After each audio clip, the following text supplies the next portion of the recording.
Hi friends, my name is Tracy. This is my first budgeting YouTube video. This will probably come off a little rough, shaky, etc. because I am not experienced in this and I do not know what I'm doing. So I have been cash budgeting for a while. I do part electronic budgeting and part cash budgeting. I do have automatic transfer set up for big things such as my mortgage, a truck loan repayment, etc., and some other kind of larger savings goals that we have. I do cash budgeting for grocery, sinking funds, and saving challenges. So figured I'd just start off. I use a happy planner. I do kind of my own makeshift budgeting sheet. So I have done others in the past and I've just come to find out that I like things a certain way and I like to see each week laid out horizontal. So for my monthly budget for August, I use a monthly budget sheet, and then what I do is I make my own kind of weekly breakout of my budget just using Happy Planner paper. So this one happens to be, I think one that has like a motivational prayer or something at the bottom. It gets in the way, so I take my little whiteout and I take that off. Anyways, for my August budget, so planning ahead, these are all our paychecks that are coming in between my husband and I, which will give us a total of $9,000. We are not a low income household. However, based on higher cost of living where I'm at and trying to pay off some debt that we accrued during a patch this year that we had just kind of some family stuff come up. So we are trying to get back on track. So I am using these videos to hopefully use to keep myself accountable and on track. And I follow a lot of other budgeters and they all just say, just start videos, just put them out there. And if anything, it'll just help hold you accountable. So here I am, a little nervous, just throwing it out there. All right, so that $9,098, that is our take-home pay between my husband and I. Things that aren't factored into that are stuff that comes out automatically. So $633 a month is put into our 401k. $481 is put into our HSA. I am super blessed with where I work that they pay for all of my health insurance. So we are beyond lucky that we don't have that as an additional payment that's taken out of our gross amount. So after that, mortgage is $2,700 a month. Like I said, we live in a higher costing area. We actually live in Minnesota, but in the actual Twin Cities area. So anyone that lives in this area of the Midwest, it's one of the higher places for income tax, etc., property tax, all of the above. We have a truck payment for $700 a month. Prior to that, we both owned our cars and didn't have any payments for the last 12 years. Our cars were paid off. We both had two little cars. My husband's car kind of was getting older and he really wanted a truck. So we bit the bullet and just got him a vehicle that he wanted. So now we're adding a $700 a month payment for a truck. For the month Verizon, that's my husband's cell phone bill, $52. My company pays for my cell phone as well. So that's another expense I don't have to have, which I'm super lucky. My company is just phenomenal. They cover a lot of stuff, which makes things a lot better for us. Netflix, $17. Electric and gas, they haven't posted the bills yet. So electric typically is going to be about $200 to $250 in the summer. We're running our air conditioner. Yes, it does get hot in Minnesota. Not everyone probably thinks that, but it does. Not as hot as Texas right now, but it's hot. Our gas will be about $70, at least kind of going off averages. Things have gone up, so it's hard to know. We do have pest control coming out for $135. We live near wetlands and a bunch of trees, so we just get lots of spiders and different things. So we pay for a service to come out during the spring to fall every 2 months. So that's the cost of that. Car insurance, $100 a month. Cushion, that's $100 that I just leave in my checking account.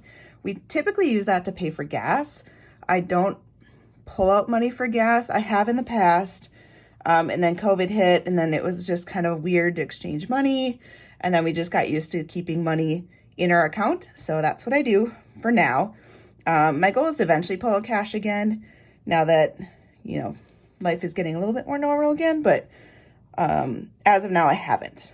And then debt, this is our biggest thing that we're trying to pay off, which is why I'm allocating the most amount of money to it. So I'm putting $2,200 into debt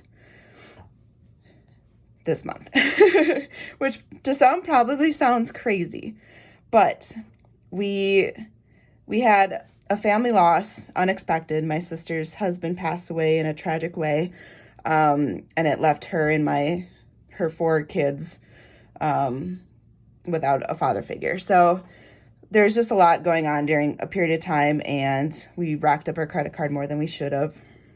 And so my husband and I are determined to get this thing paid off. So we are allocating a lot of money towards it, but for a good reason. All right, so the variable expenses. So these are all things that I have to pay for. I can change that amount, but that is a have to. All right, so now for variable. I have a savings account in my bank set up for a new car. So every month I have $400 that's transferred to the savings account to help save up for a new car for me. My goal is to not have 2 car or vehicle loans. Sorry. I got so used to not having a payment. It's driving me nuts that we do have a payment. So I will ride my car until it dies in hopes that I can just buy something outright. Groceries, we spend $800 a month. This probably seems high to some people. It's only my husband and I. We weren't able to have children, so it is just the 2 of us. But we like what we like. And I have celiac. So for me, I have to have certain gluten-free items. He doesn't always like the gluten-free items. So say we have spaghetti for a meal, I will do a gluten-free pasta for me and then a regular pasta for him. Luckily, his regular pasta is super cheap. My gluten-free pasta is not. We'll use the same sauce and the same meat because you just put those on top of the noodle. But we do have extra groceries because of that. He doesn't like my bread. My husband's very picky. And so like certain brands he just has to have, others he doesn't care about. So anyways, that's groceries for 2 people for a month, $800. And that is honestly tight for us.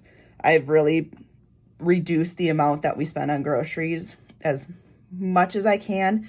And then if anything is left over from the grocery at the month, I get to put that into sinking funds. So my goal as the shopper is usually to find deals, use coupons, etc., to save some money. But if we can't, we use the full amount. Christmas, I put $100 for the month. This is nowhere near how much we need, but I typically get a bonus in end of October, early November. I'm hoping to kind of use that towards Christmas gifts too. If not, the nieces and nephews and my parents will get just a little bit smaller of a gift this year. Money towards myself and my husband. So my husband, this is like his family growing. Okay, first video. Sorry, I can't talk today. His family grew up with like what they called mad money. And so it's money that you can use on yourself for whatever you want. So my husband loves to go to the bar. He hangs out with all of his buddies there. I used to allocate bar money into our budget, but since we are now focusing on our debt, I've taken that away from him and instead just increased our mad money. So we used to get $100 a month each. I'm now giving him $300. That's hopefully going to cover the beer tabs a little bit. A funny thing is now he doesn't want to spend that money. Like I've allocated it for that reason, and now he doesn't want to go to the bar because he doesn't want to use his money. So most of the time when I watch, or anyone I know, as the female of the house, not always female, but usually a female, a mom, wife, etc., they will not give themselves as much money because they don't need it. etc., etc., etc. I am purposely trying to force myself to give equal amount that I give to my husband. So I don't have the same types of needs to go out, socialize. I'm a little bit more of a homebody than my husband is. I would be just fine keeping my 100 and then the 200 could go to other things. However, I am trying to keep it equal and force myself to value me at the same level as my husband, which probably sounds crazy, but that is what I'm trying to do.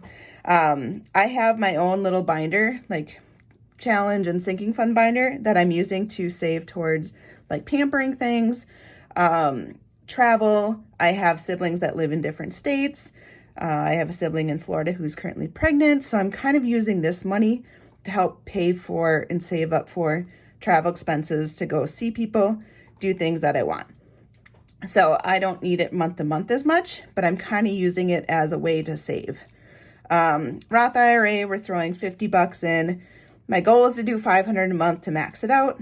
But again, we are trying to pay off debt. So I'm not putting as much in there, and I feel okay with it because we're doing a healthy amount into our 401k. And that doesn't include matches, etc. This is just our portion. Emergency fund, $100. My goal is to get to $10,000. We are currently at $3,000. So I'm steadily working on it. Next is my husband really wants an ATV. We also want to buy land eventually. And it's kind of a big thing in my family. Like, people have land, people have them, we don't. My dad kind of makes fun of us, and it's not like you have to keep up with the Joneses type thing. It's more of, we love doing it too. But my dad always pulls me aside and he's like, you should enjoy your money, because, he's just trying to like make it that, don't always be stingy and blah, blah, blah, blah, blah. But I am one that likes to save. So in my mind, I will save up for this ATV until I have it paid for in cash, and then we'll go buy one.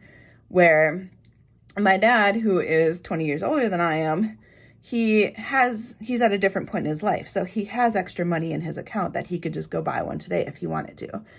I constantly remind him that where you are now is not where you were at my age. So it's just this weird thing where he wants me to enjoy life and not be like too conservative all the time.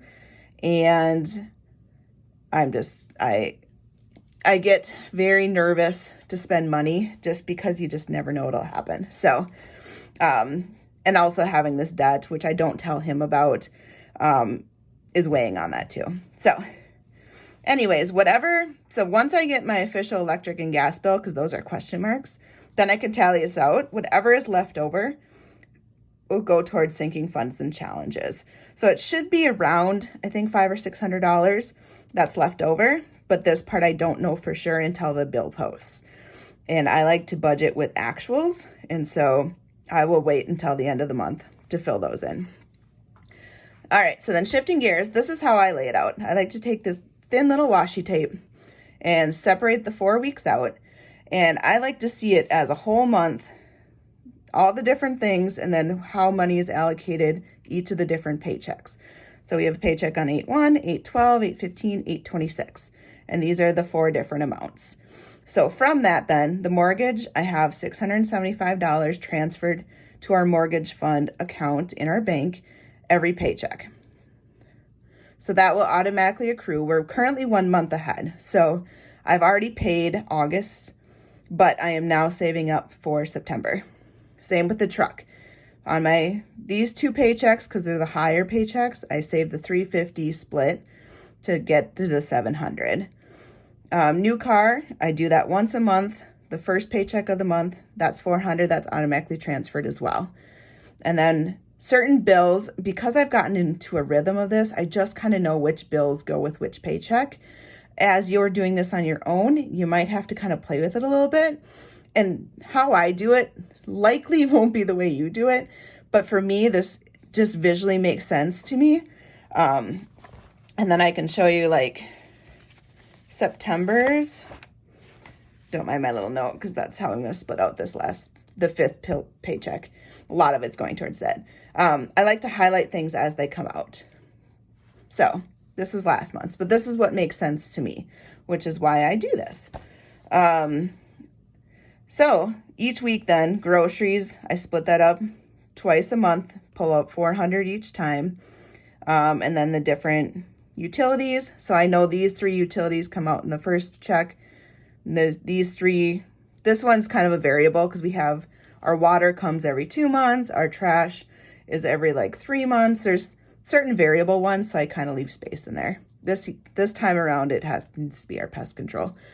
So those ones are always come out of this 3rd paycheck. And then the 2nd paycheck of the month is where we do kind of all these insurance, Christmas, cushion, and then some of my fund money, and then debt. And then the debt on the 4th one as well. And then what's left over of the fund money. And then here we have kind of our longer term ones. So that was the paycheck, $17.77. Once I minus all this, I had $140 left. So that $140 is going to go towards my 100 envelope challenge. We're saving up for a trailer for the ATV. I'm using the Scratch and Save book. And then I'm doing a summer savings challenge, which is $170 for the month of August, which is $278. That leaves $276 left over. So that's adding up kind of the balance paycheck minus all the things that are going to come out that paycheck. And then what's the balance? This one I have $297 available. So that's this minus everything that I know in black. And then what's left is in the red. So this amount, I don't know what it's going to be. So this could go down or up depending on what these bills come in at, if that makes sense. And then the 4th paycheck of $97. So then I will then take that and kind of break it out next week and play around with it. I have notes everywhere, but that is kind of how I lay out my budget to help me kind of spread things out. This is what works for me. Once I get past the 1st paycheck, I will pull out the money and I can do some savings challenges and do another video. But this is just kind of an intro. Hi, this is who I am. This is how I set up my monthly budget. I don't know if going forward I will always lay out everything. We'll see. But most of the time, most of the people I follow just kind of show them cash stuffing and they don't lay out their actual budgets. So, but I thought for an intro that I would lay out my budget, how I do things. Maybe it works for some people, but this is what works for me. But anyways, I just wanted to say hi and introduce myself. I'm Tracy, and I hopefully for our first video is not so bad, but we will see. I'm using this to keep myself accountable. So anyways, I hope you guys have a great day, and it's nice to meet you, and I look forward to following. Hopefully others will follow me too, but if they don't, that's okay because I am enjoying following everyone else. So anyways, have a good one. Bye.